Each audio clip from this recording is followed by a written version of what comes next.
Welcome back, Marcus. Been a minute. Now. Goodbye, Marcus. Wait! What is up, everybody? Jeremy Icenfire here, and welcome to the channel. Severance Season 2 is just around the corner now, and after that mind-bending Season 1 finale and the multiple different reveals and cliffhangers that we received, on top of the extended hiatus due to the pandemic and the writer's strike, it seems like fans have been chomping at the bit to dive back into Severance and return to Lumen once more. Season 1 left our characters in a pretty precarious situation, and in some cases even reeling after some of the big revelations that they received, which naturally, of course, only set up some new mysteries for Season 2 as well, with perhaps one of the biggest questions coming out of the finale: what exactly happened to Mark's wife? Early in Season 1, we meet one of our main protagonists, Mark Scout, and learn a little bit about his backstory and why he chose to undergo the Severance program, agreeing to separate his work-life memories from the memories of his home life, after a tragic car accident left his wife deceased, or at least, so he thought.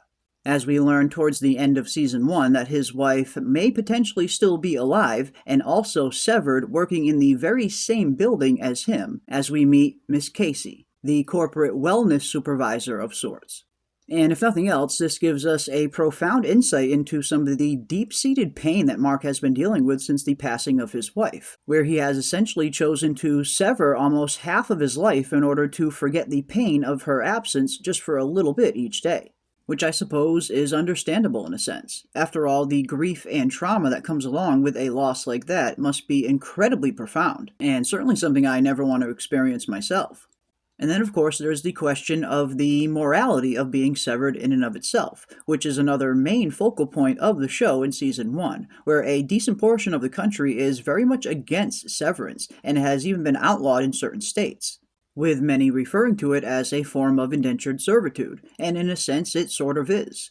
After all, when one chooses to undergo the severance program, you are essentially splitting yourself into two different personalities, one of which will always only know the never-ending toils of work day in and day out, which is referred to as the Innie personality, while the Outie personality reaps all the rewards and has all of the control over the two lives. A very interesting dichotomy that becomes a bit of a problem for one of our characters very early on, as we meet Heli, and the never-ending war between her Innie and Outie personalities. Out of our four main severed characters, Heli definitely is the most volatile in the bunch. From very early on, she shows her rebellious nature as she tries everything in her power to gain some measure of control over her life and over the life of her Outie. After just a few days into the Severance program, Heli wants nothing more than to be able to quit and go back to whatever her usual life was. But unfortunately, her Outie has other plans, and repeatedly denies her request for a resignation.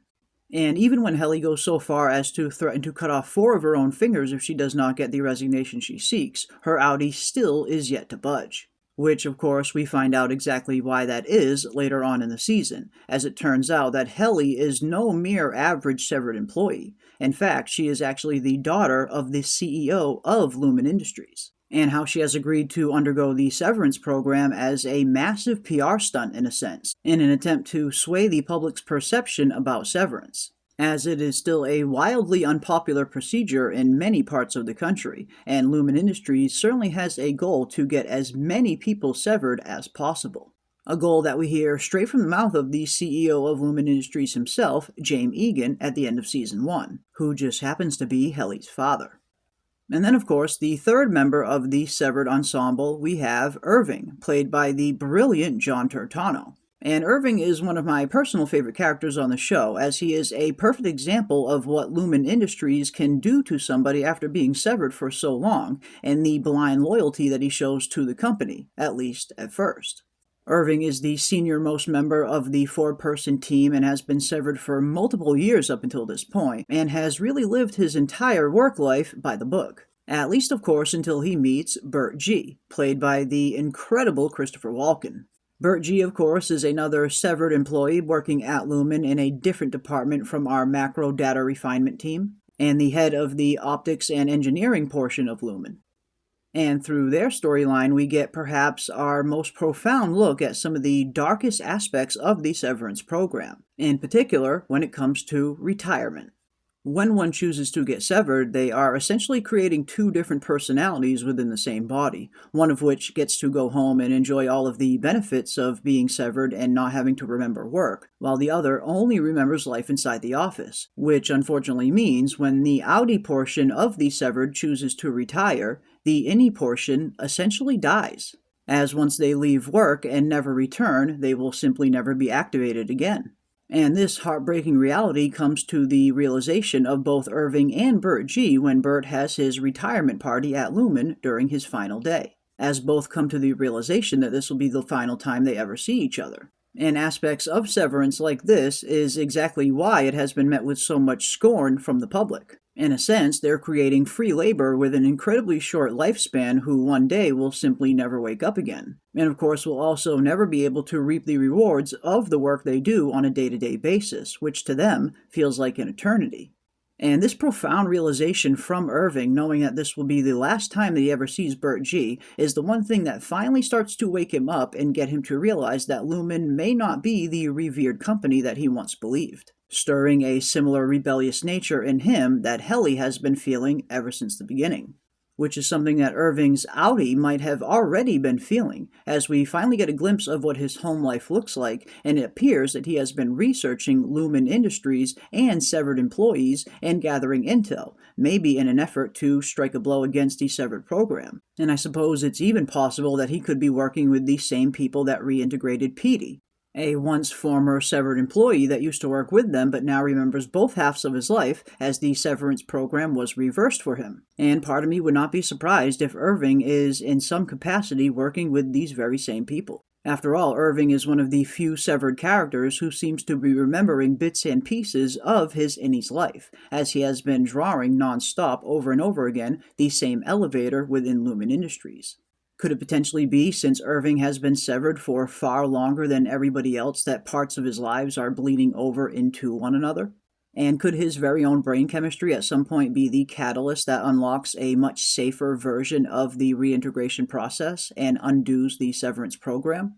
After all, PD was successfully reintegrated, but it seemed like his health was rapidly declining to the point where he ended up passing away, so clearly the procedure has not been perfected yet.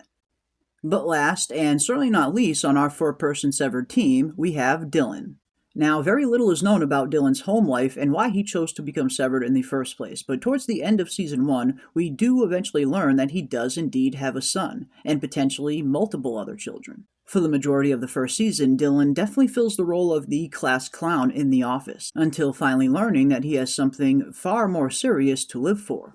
And through Dylan, we get our first look at the overtime contingent, a program that allows Lumen Industries to activate the Innies in the outside world during an emergency, something that the Innies and Outies had no idea even existed.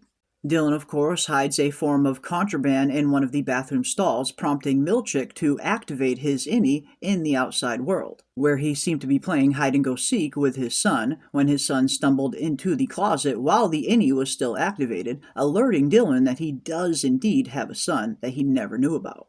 And just like Heli and Irving before him, this is the catalyst that unlocks the rebellious nature inside Dylan as well, and prompts him to start wanting more answers about the severed program and about their Outies' lives. After all, I imagine that could be incredibly heartbreaking for Dylan's Innie, learning that he has a son that he will never again be able to see. But if nothing else, with all four severed workers on the same page wanting to learn more answers, the plan begins to take form, as they get the idea to activate their Innies in the outside world to learn a little bit more about their home life, and hopefully in an attempt to learn some damning information and hopefully take Lumen and the Severance program down for good. And to my surprise, their plan was semi-successful, with Dylan sacrificing himself and staying behind at Lumen in order to be the one in the office that actually physically pushes the button to activate the Innies in the outside world. We see Bert, Heli, and Mark start to make their move, which of course is the point when giant revelations begin coming to life, like Heli learning her true identity and her being the daughter of the CEO of Lumen itself, and Irving learning a little bit more about him and how he has been tracking Severance employees, giving him the perfect opportunity to track down Bert G. only to realize that he is already with somebody else in the outside world. And then, of course, the biggest revelation of all, as Mark seemingly learns that his wife Gemma may not be deceased after all, and may in fact be a severed Lumen employee working in the very same building as him. But unfortunately for Mark, just as he realizes this revelation, Milchick breaks into the room where Dylan is utilizing the Severance equipment, and all of them revert back to their Outie selves.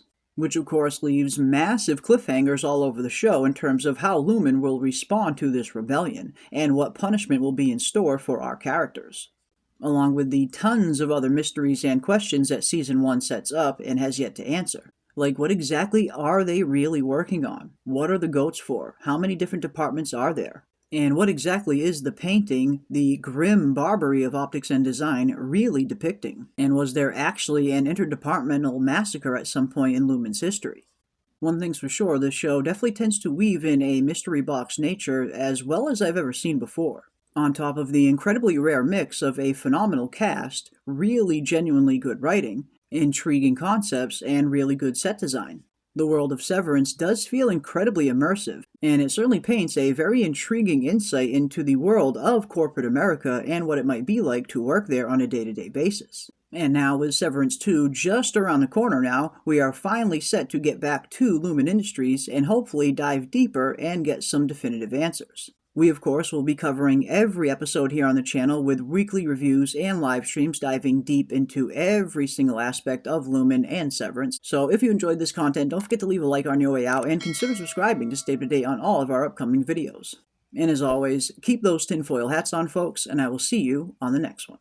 Welcome back, Marcus. Been a minute.